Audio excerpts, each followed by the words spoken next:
વિક્રમ સંવત 2080 આસો વદ માસ તારીખ 1/11/2024 શુક્રવાર. વાલા ભક્તો, આજે શુભ દિવાળીનો પવિત્ર દિવસ છે. માટે દિવાળીની શુભેચ્છા સાથે સમગ્ર સંતો ભક્તોને ભાવથી મારા ને સમગ્ર સંત મંડળના જય સ્વામિનારાયણ. આજનું પર્વ એટલે પ્રકાશનો તહેવાર. માનવ આદિ વ્યાધિ અને ઉપાધિથી ઘેરાયેલો છે અને એ ઘેરાયેલા અંધકારમાં આત્મા એટલો બધો દુઃખી થાય છે. તો એમાંથી મુક્ત થવા માટેનો આજનો પવિત્ર દિવાળીનો દિવસ છે. આપણે સમજણના એવા દીવડાઓ અંદર પ્રગટાવીએ, આદિ વ્યાધિથી માણસ મુક્ત થાય. આજના દિવસે ભગવાને નરકાસુર ઉર્ફે ભૌમાસુરનો નાશ કરી અને પ્રજાને ત્રાસ મુક્ત કર્યા.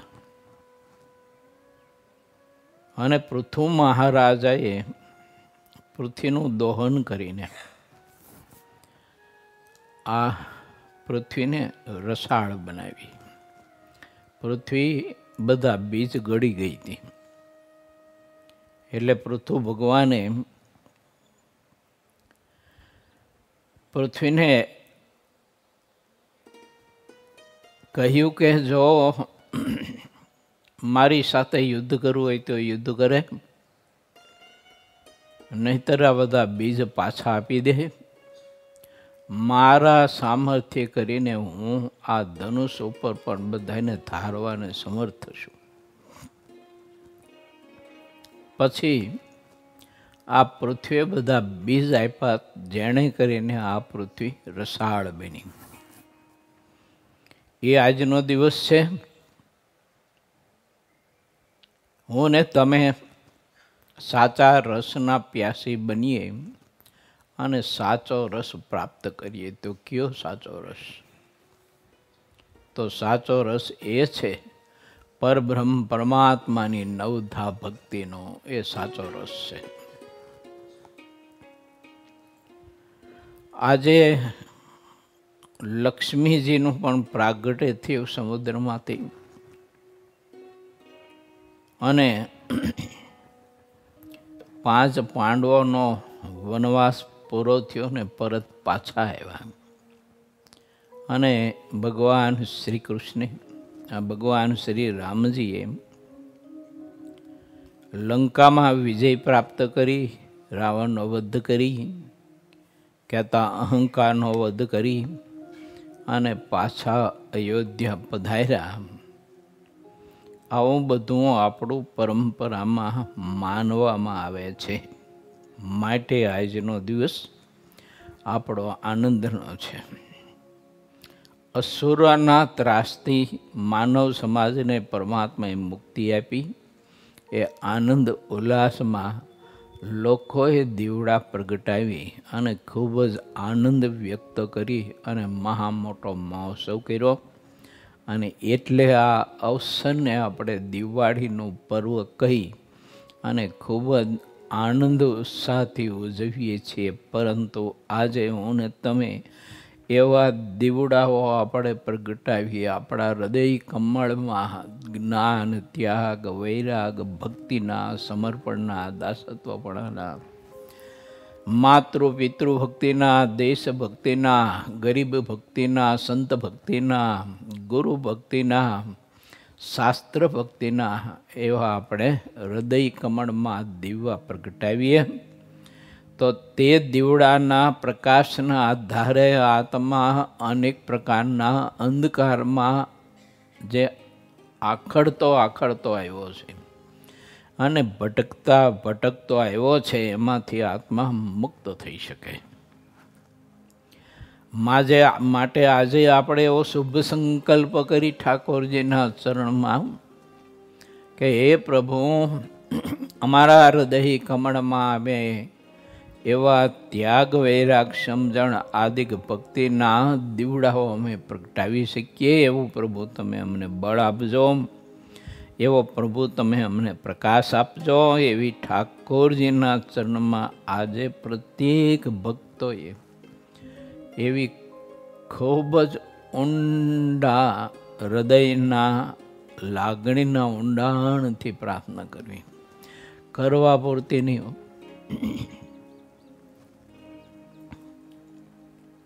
અને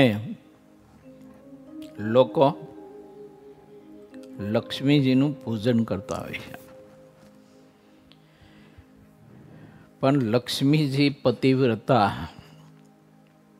ભગવાનના અર્ધાંગના એવા ભક્ત છે.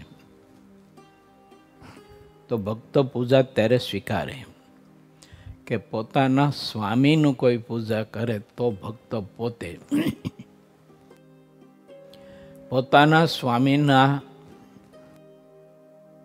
પૂજનના ઉપચારે કરીને પૂજા કરી હોય તો એ ભક્ત સ્વીકારે. લક્ષ્મીજી એક ભક્ત છે, સમર્પિત ભક્ત છે. તો તે ભક્તનું કહેતા લક્ષ્મીજીનું આપણે જો પૂજન કરવું હોય તો પ્રથમ નારાયણનું પૂજન કરવું જોઈએ, પરમાત્માનું. તો જે રીતે આપણે લક્ષ્મીજીનું પૂજન કરીએ છીએ અને ધન શુદ્ધિ કરીએ છીએ ધોઈને એની પૂજા કરીને, તો ભગવાન નારાયણને જો આપણે પ્રસન્ન કરવા હોય તો તે ધન નારાયણને અર્પણ કરીને પ્રસન્ન કરવા. તો લક્ષ્મીજીઓ ઓર આપણા ઉપર પ્રસન્ન થાય. પતિવ્રતા જે હોય તે એના પતિનું સન્માન ને પૂજા થાય ત્યારે પોતે બહુ જ અતિ રાજી થતા હોય છે અને એનું દિલ ખરેખરું ખૂબ જ પ્રસન્ન થતું હોય છે. જો આપણે ભગવાન નારાયણનું પૂજન કરીએ તો લક્ષ્મીજી ખૂબ જ પ્રસન્ન થાય, અને લક્ષ્મીજી પ્રસન્ન થાય તો તમારી તેજુરીઓ અને પટારા ભર્યા રહે, ખાલી ન રહે. માટે નારાયણને રાખશો તો લક્ષ્મી રહેશે. એ પતિવ્રતા છે, એ ભક્ત છે. મહારાજે વચનામૃતમાં લખ્યું છે, ક્યારેક ભગવાનના અંગની વિશે રહે છે અને ક્યારેક ભગવાનની સેવામાં રહે છે. લક્ષ્મીજી એટલે કોઈ સ્ત્રીનું માનતા, રાધા એટલે કોઈ સ્ત્રીનું માનતા, એ પરમાત્માના મુક્ત છે, ભક્ત છે.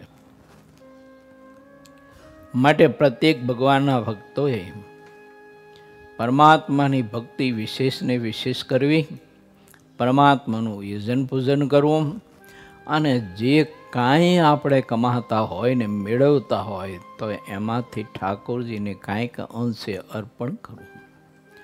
શ્રીજી મહારાજે તો 10મો અને 20મો ભાગ એમ અર્પણ કરવાની વાત કરી છે, પણ એ સમય કાળ અવસ્થા યુગ ધર્મ આ બધાને લક્ષ્યમાં રાખીને પરમાત્માએ આપણને આજ્ઞા કરી હોય, પણ જેમ યુગ ધર્મ બદલાય છે, સમય ધર્મ બદલાય છે, તેમ માણસના જીવનમાં અમુક પ્રકારના ઢાંચા કે સિસ્ટમ છે ને એ બદલાવી જોઈએ, પરંતુ 10મો ભાગ કાઢવો તેનો બદલાવવો જોઈએ.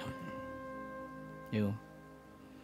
અને હૃદયમાં દીવડા પ્રગટાવવા એ બદલાવો આપણામાં ન આવવો જોઈએ. બાકી દિવાળીના પર્વમાં સમયાંતરે બધા છે ને એ કંઈક પરિવર્તનો થોડા ઘણા થતા હોય છે. પહેલાં શુદ્ધ ઘીથી અને શુદ્ધ તલના તેલથી દીવડાઓ પ્રગટાવવામાં આવતા હતા. એટલે અત્યારે આપણે તેલથી તો પ્રગટાવીએ છીએ, પણ તોય કંઈક આવા બધા તૈયાર જે આવતા હોય ને દીવડાઓ, એ લબક ઝબક થયા કરતું હોય બધું.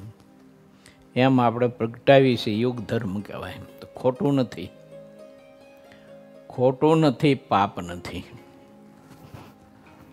પરંતુ દિવાળીના પર્વમાં શણગાર તો આપણે ગમે તે યુગ ધર્મ પ્રમાણે કરીએ, પરંતુ આપણા હૃદયમાં જે દીવડાઓ પ્રગટાવવાની વાત છે ને, એ સિસ્ટમ તો એમ જ રહેવી જોઈએ.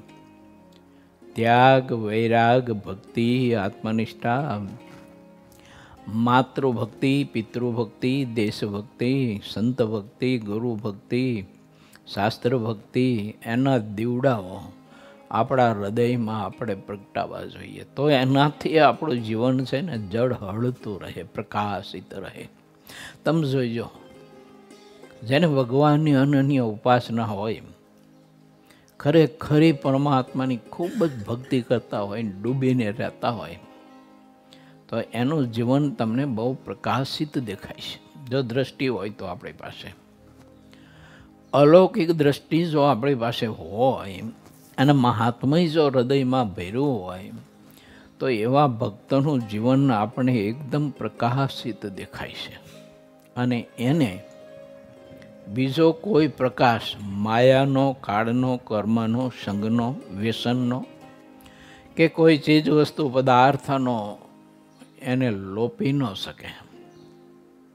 પણ ભક્તના પ્રકાશમાં ઓલું બધું લઈ પામી જાય, પરંતુ ભક્તનો પ્રકાશ એમાં લઈ ન પામી શકે. માટે આપણે પરમાત્માનું એવું પૂજન કરવું અને એવો આજના દિવસે શુભ સંકલ્પ કરવો.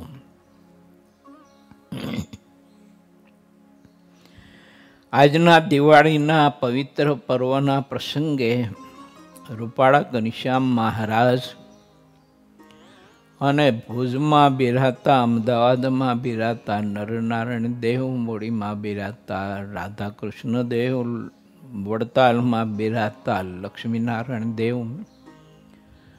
જૂનાગઢમાં બિરાજતા રાધારમણ દેવ, ગઢપુરમાં બિરાજતા ગોપીનાથજી મહારાજ અને ધોલેરામાં બિરાજતા મદન મોહનજી મહારાજના ચરણમાં આપ સહુ કોઈના વતી એવી પ્રાર્થના કરું કે ઠાકોરજીએ આપણા હૃદયમાં નિર્વિકલ્પ ભક્તિના દીવડાઓ પ્રગટાવે, નિર્વિકલ્પ ત્યાગ અને વૈરાગ્યના દીવડાઓ ઠાકોરજી પ્રગટાવે અને માયાના અંધકારથી મુક્ત કરે, એવી જ ઠાકોરજીના ચરણમાં હૃદયથી પ્રાર્થનાની સાથે આપ સૌ ભક્તજનોને આ નવલા સુપ્રભાતે, આ પવિત્ર દિવાળીના પર્વે ફરીને પણ સૌને, દેશ વિદેશમાં ભક્તો રહેતા હોય, કોઈ આપણા ભારતવાસીઓ કોઈ પ્રદેશમાં રહેતા હોય, કોઈ દેશમાં રહેતા હોય, અને આપણા માટે જે જીવન જીવી રહ્યા છે ને કઠિન તપસ્યા કરી રહ્યા છે, એવા તમામ આપણા આર્મીના યુવાનો, આ બધાને ભાવથી મારા અને સમગ્ર સંત મંડળના જય સ્વામિનારાયણ. વાલા ભક્તો, આપણા વડાપ્રધાન નરેન્દ્ર મોદી સાહેબ આ દિવાળીના પર્વે ગુજરાતમાં આવી અને આપણા આર્મીના યુવાનોની સાથે દિવાળીનું પર્વ એનો આનંદ માણતા હોય છે અને આનંદ આપતા હોય છે. આ વખતે છે ને જુદી જુદી બોર્ડરો પર આર્મીના યુવાનોની સાથે આ દિવાળીનું પર્વ ઉજવતા હોય છે. તો આ વખતે ગુજરાતમાં એટલે કચ્છની બોર્ડર ઉપર આર્મીના યુવાનોની સાથે દિવાળીનો મહા આનંદ એમને માણ્યો અને બધાને ખૂબ જ આનંદથી પ્રફુલ્લિત કર્યા. અયોધ્યામાં સરયુ નદીના કિનારે દિવાળીના પવિત્ર દિવસે 25 લાખ દીવડાઓ પ્રગટાવીને દીપોત્સવ ઉજવવામાં આવ્યો ધામધૂમથી. આ આપણા ભારત દેશનું ગૌરવ છે, આ આપણા ઉત્સવનું ગૌરવ છે. માટે આપણે સહુ કોઈ ખૂબ જ ભાવથી ઉત્સાહથી આ દિવાળીનું પર્વ ઉજવવું જોઈએ. આજ સાંજે રૂપાળા ઘનશ્યામ મહારાજ અને યજ્ઞશાળામાં બિરાજતા રાજાધિરાજ યજ્ઞનારાયણ દેવ, યજ્ઞના અધિષ્ઠાતા દેવતાઓ, સમગ્ર દેવીઓ, આ બધાની સાનિધ્યમાં દીપોત્સવનો મહાદિવ્ય આનંદ આજ સાંજે આપણે સૌ કોઈ ભાવથી માણવાનો છે. રખે ને આ દીપોત્સવના મહોત્સવનું દર્શન અને એનો આનંદ પ્રાપ્ત કરવામાં કોઈ વંચિત ન રહેતા.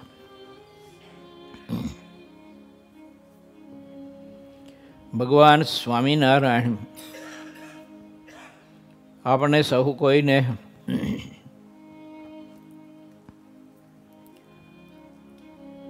ગઢડા પ્રથમ પ્રકરણના 58માં વચનાવતના આધારે અદ્ભુત સદવિચારો પ્રભુ આપી અને આપણા હૃદય કમળમાં સાચા દીવડા પ્રગટાવવા માટેના સદવિચારો પ્રભુ આપણને આપે છે.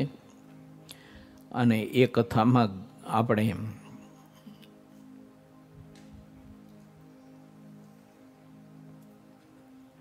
પાંચમી ચોપાઈ સુધીની કથા લીધી હતી.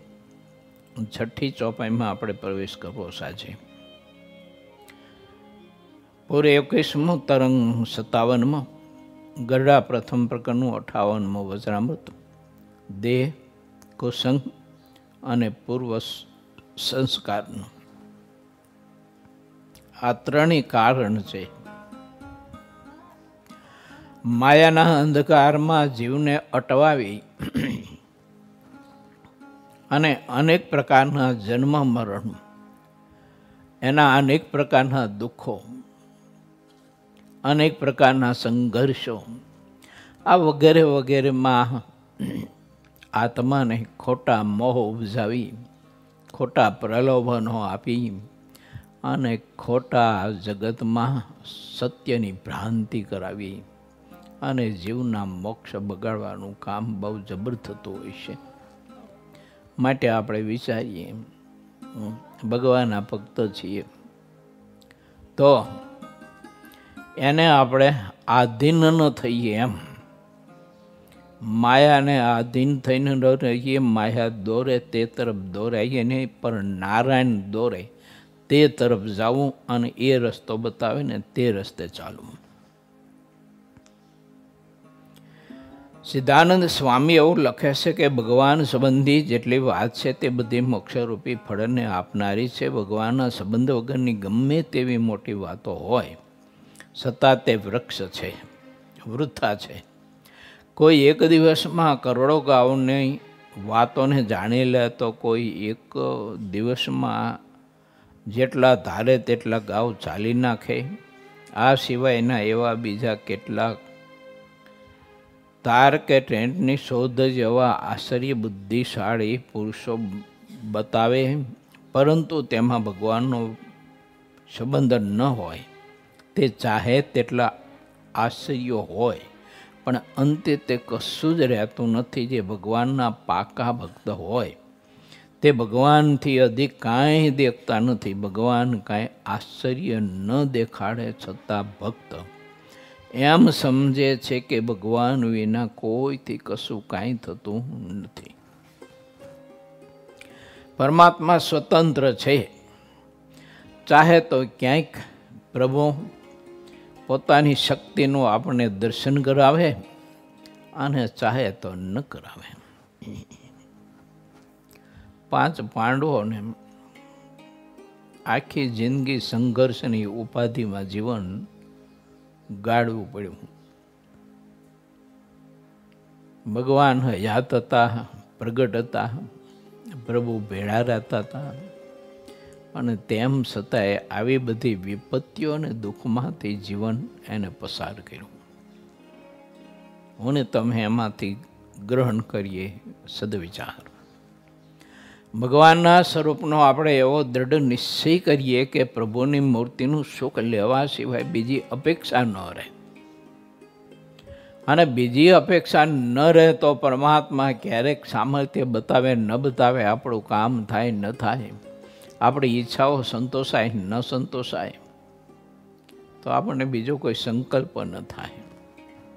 નહીંતર આ લોકની ઈચ્છાઓ ન સંતોષાય તો જીવ નાસ્તિક થઈ જાય. એટલી વાતમાં તો જો આ ઘણા બધા મહાવિદ્વાનો, પ્રખર વિદ્વાનો, પણ ઠાકોરજીની મૂર્તિ ઉપર કાંઈ નાની એવી ઈયળ કે કોઈ જંતુ જોયું હોય તો એટલી વાતમાં નાસ્તિક થઈ જાય. બોલો, આવી નાની બાબતમાં ઘણા બધા એના આ લોકના સંકલ્પ પૂરા ન થાય તો ઠાકોરજીનો આશ્રય છોડી દે, પૂજા પાઠ મૂકી દે, કંઠી કાઢી નાખે. આવું નાસ્તિક થઈ જાય માણસ. માટે આપણે સૌ કોઈ એ દ્રઢ સમજણ કરી રાખવી જોઈએ કે ઠાકોરજી છે આ ક્યારેક આપણી ઈચ્છા પૂરી કરે ન કરે, અને બેયમાં પાછું આપણું રૂડું જ હોય. પૂરી ન કરે એમાંય આપણું ભલું જ હોય, અને ઈચ્છા પૂરી કરે તો પણ એમાં આપણું ભલું જ હોય. પણ જેમાંથી આપણે દુઃખ થવાનું હોય અને પ્રભુથી આપણે વિખૂટા થઈ જવાના હોઈએ, દૂર થતા હોય, ભગવાન કે ભગવાનના સંત ભક્તથી આપણે દૂર થતા હોય, તો ઠાકોરજી ચાહે એટલા સંકલ્પ કરીને આપણે તોય પૂરા ન કરે. કેમ કે એ દૂર થાય છે તો બહુ દુઃખી થાય છે. એક વાત મારે ને તમારે બહુ સમજી રાખવા જેવી ખરી કે પરમાત્મા મૂર્તિ સ્વરૂપે જ્યારે આ ધરતી ઉપર બિરાજતા હોય ત્યારે એ કાળમાં ભગવાનના સંત જ્યારે વિચરણ કરતા હોય આ ધરતી ઉપર મૂર્ત સ્વરૂપે, એટલે કે મનુષ્ય સ્વરૂપે, તો ભગવાનના સંતથી કદી પણ એક માથાના વાળ જેટલું પણ દૂર ન થવું. જો ભગવાનના સંતથી આત્મા દૂર થયો એટલે સમજી લેજો કે પરમાત્માથી દૂર થયો. અને સંત અને ભગવાનથી જ્યારે આત્મા દૂર થયો ત્યારે પછી વિચારી લેવાનું કે માયા આખે આખો એને ગળી જવાની. અને માયા જ્યારે આત્માને ગળી જાય ત્યારે પછી એનો કોઈ ઠા ન રહે, કોઈ પ્રકારનો. ચાહે એટલી વિદ્વતા હોય, ચાહે એટલી તપસ્યા કરી હોય, ચાહે એટલા સાધન કર્યા હોય, ચાહે એવું સામર્થ્ય ઐશ્વર્ય મેળવવું હોય, અને એ બેથી દૂર થાય તો એ આત્માનો ઠા ન રહે. રાવણ બહુ વિદ્વાન પુરુષ હતા, સિદ્ધિ પણ એટલી બધી પ્રાપ્ત કરી હતી કે આકાશમાં ઉડી શકતા હતા, અને અષ્ટસિદ્ધિની 9 નિધિ તો બધી વશ કરી હતી, પણ ભગવાનના સંતથી દૂર રહ્યા. બ્રાહ્મણ કુળમાં જન્મ હતો, બાપ પણ અતિ સમર્થ હતા, ભાઈ પણ એવો ખરેખર ભાગવત પુરુષ હતો, પણ સંતથી ને ભગવાનથી જો આ શક્તિ દૂર રહી. કંસ એની પાસે બહુ જ જ્ઞાન હતું, શક્તિ ઘણી હતી પ્રબળ, પણ એ શક્તિ પણ ભગવાનના સંતથી દૂર રહી. હાવ નિર્બળ અને વિધવા જીવન જીવતા હતા, પણ ભગવાનના સંતની નજીક રહ્યા તો એ કુંતાજીનો કે 5 પાંડવોનો કોઈ માથાનો વાળ વાંકો ન કરી શક્યા. એને માયા ચાહે એટલા પ્રયત્ન કર્યા, વિપત્તિઓ આપી, દુઃખ આપ્યા, પણ તોય 5 પાંડવોના સંસ્કારને કોઈ ડેમેજ ન કરી શક્યા. માટે વિચારું, ભગવાનના સંતથી કદી પણ એક માથાના વાળ જેટલું છેટું ન થવું. જો માથાનો વાળ એટલે આમ લંબાઈમાં ન ગણતા હોય, જાડાઈમાં ગણજો. જો હા, એટલોય પણ ભગવાનના સંતથી દૂર ન રહેવું, નહીતર તરત જ માયા છે ને ઓલી હાથીની ઊંડીની એમ છે ને હાથ ફેરવી અને આપણને છે ને એ પંજામાં લઈ લે છે એવું. અને પછી ખબર નહીં, જેમ નોળિયો સર્પની પૂંછડી પકડીને ઢહડીને લઈ જાય, પછી શું કરે એ જાણતો હોય. એમ માયા છે ને એ ભગવાનના સંતથી દૂર થઈ એટલે આપણી ચોટલી પકડીને લઈ જાય ખરી ઢસડીને, પછી શું કરે એ માયાને ખબર હોય અને એક પરમાત્માને ખબર હોય. માટે ચાહે તે પરિસ્થિતિ હોય, માન સન્માન મળે ન મળે, આપણું ધાર્યું થાય ન થાય, આપણા સ્વભાવ પર વારંવાર પ્રહાર થયા કરતા હોય, વારંવાર અપમાન ઉપર અપમાન, અપમાન ઉપર અપમાન થયા કરતું હોય, હડાહડ અપમાન થતું હોય, પણ એવા ભગવાનના સાચા સંત એનાથી દૂર ન થવું.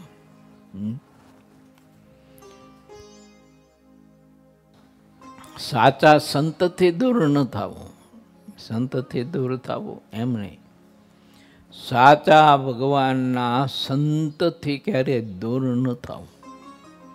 અને થઈ ગયા હોય કદાચ તો પાછો વળવું અને ભગવાનના સંતની નજીક રહેવું. જ્યાં સુધી બીજા કોઈને ભગવાનથી અધિક જાણે છે ત્યાં સુધી તેના માથે જન્મ મરણનું ભટકણ રહે છે. અને જેટલા દુઃખ છે તે બધા દુઃખ તેને સહન કરવા પડે છે. ગમે તેવો કોઈ બુદ્ધિમાન હોય તો પણ તેને ભગવાનથી જ્યારે અધિક ન માને ત્યારે ભાવ ભટકણ રૂપી દુઃખના પારને પામે છે. ભગવાન જે ભક્ત હોય, ભગવાનના જે ભક્ત હોય તેની બુદ્ધિમાં આવી સમજણ હોય છે કે જેટલા શાસ્ત્રો છે તે બધાનું જીવન કહેતા એનું રહસ્ય ભગવાનને સર્વથી અધિક માનવા તે જ છે. માટે વિચારવું. ભગવાન સ્વામિનારાયણ એમ બતાવે છે આપણને કે આવા વિચારો બહુ ભેળા કરજો. આવા બધા વિચારો ખૂબ ભેળા કરજો, તો પછી તમારા માટે બહુમતી કરતા સહુમતી, બહુમતી કરતા સહુમતી ખૂબ જ અને સુખદાયક બનશે. સહમતી આપણે છે ને બહુમતીમાં માની છીએ પરંતુ સહમતીમાં નથી માનતા. વિચારો, ભગવાન શ્રી હરિ કહે છો બહુમતી કરતા સહમતી શ્રેષ્ઠ છે.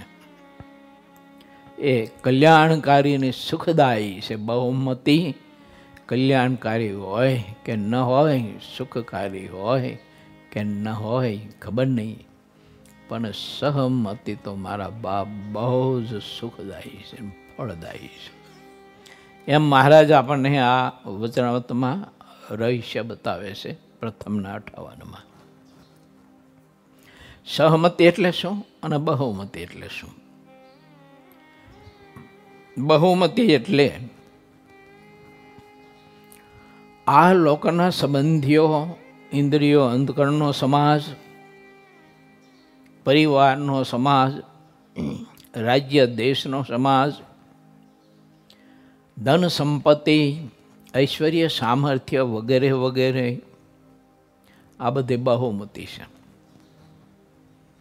એના કરતાં શ્રેષ્ઠ છે સહમતી. સહમતી એ છે કે પરમાત્માને, પરમાત્માના સંતના વચનનો સ્વીકાર કરવો. એ જે માર્ગ બતાવે તે માર્ગે ચાલવું અને જેટલું કહે એટલું જ કરવું, વધારે ડાપણ ન કરવું. આપણે શું કરીએ ખબર છે? સંત કહે એટલું કરતા ન હોય અને આપણું વધારાનું ડાપણ બહુ કરતા હોય છે આપણે. એલા એ ન કરાય. સંત કહે એટલું જ કરાય અને એમાં જ સંતોષ મનાય, એમાં જ મોક્ષ મનાય. જેવું ભગવાનના એવા સંતો હોય ને, ખરેખરા ભાગવત સંતો, એ આપણને એક જ માળા ફેરવવાનું કહે ને તો એક જ માળાથી મારું ને તમારું કલ્યાણ થઈ જાય. અને આપણી રીતે આપણે 1000 માળા રોજની ફેરવીને તો એ ડખડખાવી જ કહેવાય, અને એ હકીકતમાં ફેરવી જ કહેવાય એમ. એવું પરંતુ સંત વચને એક જ માળા જો કરે અને કહે એટલું સાધન કરે અને કહે તેમ જ પોતે જીવન જીવે તો એના માટે મોક્ષ માટે એક માળા કાફી છે. એને એટલે મોટા પુરુષો એમ કહે છે આપણને કે સ્વબળથી ચાહે એટલું સાધન કરો, એ બહુમતી કહેવાય. સંત વચને કરો તે સહમતી કહેવાય. થોડું કરો તો એ ઘણું બધું પ્રાપ્ત થાય આપણને. ઓલું ઘણું બધું કરો તો એ થોડું ઘણું પ્રાપ્ત થયું તો થયું, નહીતર 0, કાંઈ પ્રાપ્ત ન થાય. એટલે ભગવાને કૃપા કરી હોય અને આપણને કોઈ એવા સંત મહારાજે આપ્યા હોય, આપણને ઓળખાણ થઈ હોય તો સ્વીકાર કરી અને યથાર્થ સમર્પણ આપણા જીવનમાં હોવું જરૂરી ખરું, કે જેમ કહે તેમ કરવું. પછી ત્યાં ડાપણ નહીં વાપરવાનું આપણું કશું છે. ડાયા હોય તો ડાપણ મૂકો, ત્યાં નથી કામ ડાપણનું. અને દુનિયામાં ડાયો ડાપણમાં દુઃખ પામે, ભવતારણ ભગવાન વિસારી ચડિયો ઠાલે પામે. કંઈક બધા આવા ડાયા જતા હતા જેને 1.5 ડાયા કહેવાય. એ 1.5 ડાયાઓ છે ને બહુ દુઃખી થયા. વિદ્વાન બહુ હતા, તપસ્વી બહુ હતા, બહુ શાસ્ત્રો ભણેલા હતા, એની પાસે સમૃદ્ધિ બહુ હતી, જગતમાં કીર્તિ બહુ હતી, મોટપ બહુ હતી, જગતમાં બધું જ હતું. પણ આ બધા 1.5 ડાયા હતા ને બધા જ પરેશાન થયા. કંસ પાસે સંપત્તિ કે ઓછી નહોતી, હિરણ્યકશિપુની હિરણ્યાક્ષ પાસે સંપત્તિ ઓછી નહોતી, લંકેશ પાસે કઈ સંપત્તિ ઓછી નહોતી, પણ 1.5 ડાપણ કર્યું ને એમાં મોક્ષ બગડ્યો. જે બધા 1.5 ડાપણ કર્યું તે બધાયના મોક્ષ બગડ્યા છે. તો આપણે 1.5 ડાપણ કરીએ તો આપણો નહીં બગડે? તો આપણો મોક્ષ બગડે છે. મોટા પુરુષ ભેળા ઘણા બધા હતા, ત્યાગી પાડાઓ, બ્રહ્મચારીઓ, હરિભક્તો ઘણા બધા સેવામાં રહેતા જોડાયેલા હોય. એમાં જેટલા બધા 1.5 ડાપણ હતા એ એવા મોટા પુરુષ ભેળા રહ્યા તો એ મચ્છુના પથ્થરની જેમ કોરે કોરા રહ્યા, મોક્ષ ન થયો, કલ્યાણ ન થયું. જો કારણ કે 1.5 ડાપણ રહ્યા એટલે. માટે આપણે વિચારવું, ભગવાને બુદ્ધિ યોગ આપ્યો હોય ને તો એનો એટલો જ ઉપયોગ કરાય. કેટલો? તો કે ભગવાનના સંત કહે તેમ કરવું, આટલો જ ઉપયોગ કરાય. એ બુદ્ધિનો લાંબો ઉપયોગ ન કરાય આપણે. જ્યારે શ્રીહરિ સંતોની જાયગામાં આવીને બેઠા ત્યારે સર્વ શ્વેત વસ્ત્ર ધારણ કર્યા હતા અને મુક્તિ હસતા હતા, અને શ્રીહરિના મુખારવિંદની આગળ મુનિજનો તથા દેશ દેશના હરિભક્તોની સભા ભરીને બેઠી હતી. પછી શ્રીજી મહારાજ બોલ્યા કે આ સંતનો સમૂહ બેઠો છે, તેમાંથી કોઈ પ્રશ્ન પૂછો તો અમે વાત કરીએ. પછી મુક્તાનંદ સ્વામી શ્રીહરિને પ્રશ્ન પૂછ્યો કે હે મહારાજ, જ્યારે ભગવાનનો ભક્ત ઠેરાવ કરીને ભજન સ્મરણ કરવા બેસે છે ત્યારે તેના અંતકરણમાં રજોગુણ ને તમોગુણના વેગ આવે છે. પછી ભજન સ્મરણનું સુખ આવતું નથી, તો તે ગુણોનો વેગ કેમ ટળે? ત્યારે સર્વ વાતને જે જાણે છે એવા શ્રીજી મહારાજ બોલ્યા કે ગુણની પ્રવૃત્તિનું કારણ તો દેહ, કોસંગ અને પૂર્વ સંસ્કાર એ 3 છે. તે અમે કહ્યા તેમાં દેહના યોગે કરીને જે ગુણ પ્રવર્તતા હોય તે તો આત્મા અનાત્માનો દેહનો અંતરમાં વિચાર કરવાથી તે ગુણનો વેગ સમી જાય છે. આવો તેનો એક ઉપાય છે. અને કુસંગે કરીને જે ગુણ પ્રવર્તતા હોય તે તો સંતના સમાગમે કરીને તત્કાળ ટળી જાય છે. અને જે રજોગુણ તથા તમોગુણના વેગ એ બંને ઉપાય કરીને પણ જ્યારે ન ટળે ત્યારે પૂર્વના કોઈક ભારે ભૂંડા દુઃખકારી સંસ્કારના એનો યોગ છે. તેથી તે ગુણના વેગ ટળતા નથી. એવા ગુણના વેગ ટાળવા કઠણ છે, પરંતુ સત્સંગથી તે ગુણોનો મૂળ છેદાઈ જાય છે. ખરું પાછું કઠણ છે પણ અશક્ય નથી એવું નથી, જો ટળી જાય. મેં કહ્યું તેમ એવા સંતનો ગુલામ થઈને રહે ને કહે એટલું જ કરે તો ટળી જાય પાછા. પણ જો ડાપણ વાપર્યું તો ન ટળે. મોટાનો રાજીપો સર્વે સિદ્ધિનું કારણ છે. પછી આનંદાનંદ સ્વામીએ શ્રીહરિને પૂછ્યું કે પૂર્વના જે અતિ મલન સંસ્કાર હોય તે તત્કાળ કેમ ટળે, તેનો ઉપાય આપ કહો. વળી જેનાથી તેઓ ખપ ઉદય થાય તે રીતનો જે ઉપાય હોય તે પણ કહો. પછી શ્રીહરિએ સંતો પ્રત્યે કહ્યું, જે ભગવાનના જે અતિશય મોટા સંત હોય કે જે વૃત્તિએ કરીને ભગવાનની સાથે એકતા રહેતા હોય અથવા ભગવાનના અંગમાં નિવાસ કરીને રહેતા હોય, એવા મોટા પુરુષનો રાજીપો જેના ઉપર થાય ત્યારે તેના મલિન સંસ્કાર હોય તેનો તત્કાળ નાશ થઈ જાય છે. અને તેની બુદ્ધિ શુદ્ધ થતાં તેને પણ ખપ ઉદય થાય છે. એવા મહાપુરુષનો જેના ઉપર સંપૂર્ણ રાજીપો થાય ત્યારે તે જીવ રાંક હોય તો રાજા થાય. અને ગમે તેવા અપાર ભૂંડા પ્રારબ્ધ હોય તે પણ સારા થઈ જાય છે. આવી આ ઘણી અનુપમ વાત છે. તે કૃપાળુ સંત જેના ઉપર પ્રસન્ન થાય છે તેના ઉપર ગમે તેવું વિઘ્ન આવનારું હોય તેનો પણ તત્કાળ નાશ થઈ જાય છે. કેવા સંતની સાથે પ્રીતિ બતાવી, કેવા સંતનો સંગ બતાવ્યો અને કેવા સંતનું સામીપ્ય બતાવ્યું. મહારાજ કે બધી વૃત્તિઓ સંકેલેલી હોય, બધી જ વૃત્તિઓ બધા એમાંથી, અને જે પરમાત્માની મૂર્તિમાં સ્થિત હોય, પરમાત્માની મૂર્તિના સુખમાં અખંડ રહેતા હોય, એવા સંતને મહારાજ કે મન કર્મ વચને કરીને સંગ કરી અને આત્મા અનુસરે તો ગમે તેવા મલિન સંસ્કારો હોય ને તો બધા નાશ થઈ જાય. બહુ સરળ ઉપાય છે, અઘરો નથી. તો પછી આનંદાનંદ સ્વામીએ પ્રશ્ન કર્યો કે હે મહારાજ, મનુષ્ય કેવો ઉપાય કરે ત્યારે મોટા પુરુષ રાજી થાય?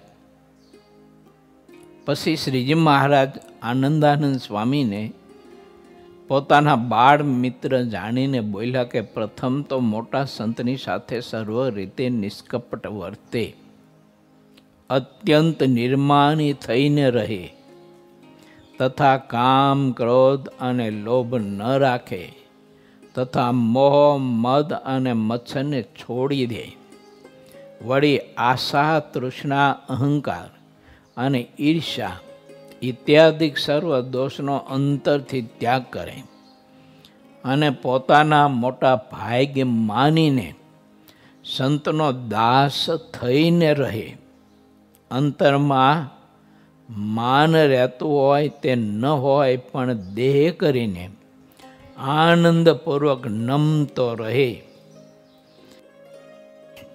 આમ બધા જ સંતો અને હરિભક્તો આગળ દિન થઈને નમતો રહે ત્યારે તેના ઉપર સંત તત્કાળ રાજી થાય છે. એવા સંત એના રાજીપાથી બધી જ મલિન વાસનાઓ ટળી જાય છે. અને એવા સંત રાજી કરવા હોય તો નિષ્કપટ ભાવે દિન વદને દાસાનો દાસ થઈ અને બધો જ આપણો દોડા પણ બાજુ પર મૂકી દઈ અને ભગવાનના સંતનો ગુલામ થઈને ગરજવાન થઈને રહે તો મહારાજ કે એના ઉપર મોટા સંત રાજી થાય. જ્યાં સુધી આપણે કપટ રાખતા હોય, જ્યાં સુધી આપણે દોડા પણ કર્યા કરતા હોઈએ, કોઈ વચન કંઈ આજ્ઞા કરે તો એમાં કેટલાય વિચારો કરતા હોય આપણે પાછા કે આ બધું કેમ થાય, કેમ કરાય, અત્યારે દેશકાળ એવા છે વગેરે વગેરે. આમ એવા ઘણા બધા પુરુષો થઈ ગયા કે મોટા પુરુષે આજ્ઞા કરી એમાં કોઈ દિવસ એનો વિચાર જ નથી આવ્યો. આમ જોઈ તો ઘરમાં ખીચડું બાપા હાંડલું નહોતું તો ખીચડું ક્યાંથી હોય? બાપા હાંડલું જ નહોતું તો ખીચડું ક્યાંથી હોય? આવી પરિસ્થિતિ હતી. પણ મોટા સંતોએ આજ્ઞા કરી તો એમાં એને કોઈ પણ સંશય ન થયો, શંકા ન થઈ અને તુરત જ તે સંકલ્પને અમલમાં મૂક્યો. મેં કીધું હતું ને, વિચાર અને અમલીકરણ વચ્ચેનો જે ગાળો સમય છે, અંતર, એને તત્કાળ જ્યારે બાળી નાખે અથવા દૂર કરી દે તો એને ધારી સિદ્ધિ તુરત પ્રાપ્ત થાય છે. તુરત જ આત્મા એ સિદ્ધિ પ્રાપ્ત કરી શકે છે. માટે આપણે વિચારવું કે એવા સંતની મરજીમાં મન કર્મ વચને રહેવું, ત્યાગી ગ્રસ્ત બાયો ભાઈઓ, નાના મોટા બધાની વાત છે. મોટા સદગુરુ થઈને બેઠા હોય ને એની વાત છે. આ પોતે મોટા સદગુરુ થઈને બેઠા હોય પણ એને પોતાના સદગુરુની મરજીમાં રહેવું જોઈએ. જો એને પણ એના સદગુરુની મરજીમાં રહેવું જોઈએ તો એ સદગુરુ થકી આત્માઓના કલ્યાણ થાય. નહીંતર રસ્તો ક્યારે ફંટાઈ જાય નક્કી નહીં. સદગુરુને ફંટાઈ જાય એવું નથી કાંઈ.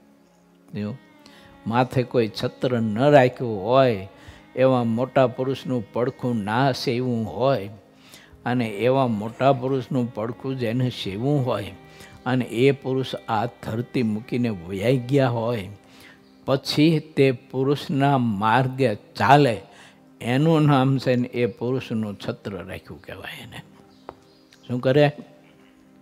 એ પુરુષે બતાવ્યો હોય તે અને પોતે ચાલ્યા હોય તે, એ માર્ગે ચાલે પણ એ માર્ગે ચાલતા કોઈ રસ્તા ફંટાતા હોય તો બીજો કોઈ રસ્તો ન પકડી લે. નહીં તો રસ્તા બીજા પકડાઈ જાય. આમ 5-25 માણસો માનતા હોય અને ઉપરનું છત્ર જ્યારે પછી હરિની મૂર્તિની સેવામાં જોડાઈ ગયું હોય એટલે પોતે બીજાનો છત્ર બની ગયો હોય પછી સારો રસ્તો ફંટાવાનો સંભવ છે. તો પૂજા પ્રતિષ્ઠા વગેરે વગેરે ઐશ્વર્ય સામર્થ્ય અને સમાજ તરફથી બધું મળતું જે કંઈ પદાર્થ, માન સન્માન વગેરે વગેરે, આ બધા પછી સારું એવું થઈ જાય ખરું કે હું એમ હોઉં તો હોઉં. એમ શું થઈ જાય? હું હોઉં તો હોઉં એમ. પરંતુ એણે જે પુરુષની સેવા હોય અને એ પુરુષે જે માર્ગ બતાવ્યો હોય અને એ પુરુષો જે માર્ગે ચાલ્યા હોય તે જ માર્ગે એને ચાલવું જોઈએ. આડોઅવળો થયો એટલે મર્યો, થોડોક આડોઅવળો થયો એટલે મર્યો, ખૂંચાવાનો. આ ભાલ પ્રદેશની ધરતી જેવું છે. ભાલ પ્રદેશની ધરતીમાં વરસાદ થાય ને ત્યારે જાણે બધું પાણી ભરાઈ જાય. સમુદ્ર જેવું થઈ જાય. પછી અમુક કેડી હાલવાની હોય, એ કઠણ માર્ગ હોય, એટલે એ કેડી ઉપર હાલવું જોઈએ. એનાથી જરાક પગ હેઠો મૂકે ત્યાં ખૂંચી જાય. એ પગ કાઢવા માટે પ્રયત્ન કરે તો ઓલો બીજો પગ વધુ ખૂંચાઈ જાય. જેમ બહાર નીકળવા પ્રયત્ન કરે એમ વધુ ઊંડો ગરી જાય. આ ભક્તિના માર્ગમાં, મોક્ષના માર્ગમાં સેમ ભાલ પ્રદેશની ધરતીની જેમ જ છે. થોડો આડોઅવડો થયો, પોતાના સદગુરુની ચાલ મૂકીને, મરજી મૂકીને. ચાલ એટલે શું ખબર? જો એમનો જેવો ત્યાગ, વૈરાગ, ભગવાનની ઉપાસના, ભક્તિ, એમના જીવનમાં જેવી સરળતા, સાદાઈ અને જેવું ડૂબીને રહેવાનું અને જેવી અંતરંગ વૃત્તિ એ સદગુરુની હતી, એ જ રીતે સેમ ચાલે ને એવી સરળતા, નમ્રતા, કોમળતા, પ્રેમ, દયા, કરુણા અને પરમાત્માની ભક્તિનું પણ અંગ એવું ભજન અખંડ પરમાત્માનું કરે અને પરમાત્માના આશ્રયમાં જ સુખ માને. બાકી બીજા કશામાંય સુખ ન માનતો હોય તે પોતાના સદગુરુના માર્ગે ચાલ્યો કહેવાય. અને એને સત્પુરુષનું છત્ર અખંડ કહેવાય માથે. ભલે સદગુરુ આ ધરતી છોડી અને પાર્થિવ શરીરથી અદૃશ્ય થઈ ગયા છે, પણ એ કૃપા અને દૃષ્ટિથી અદૃશ્ય ન થાય. એટલે એ એનો છોકરો હોય ને એને એ સદગુરુ સતત અક્ષરધામમાં બેઠા થકાય પણ એની દૃષ્ટિથી ને સંકલ્પથી એને જાળવે, એનું પોષણ કરે.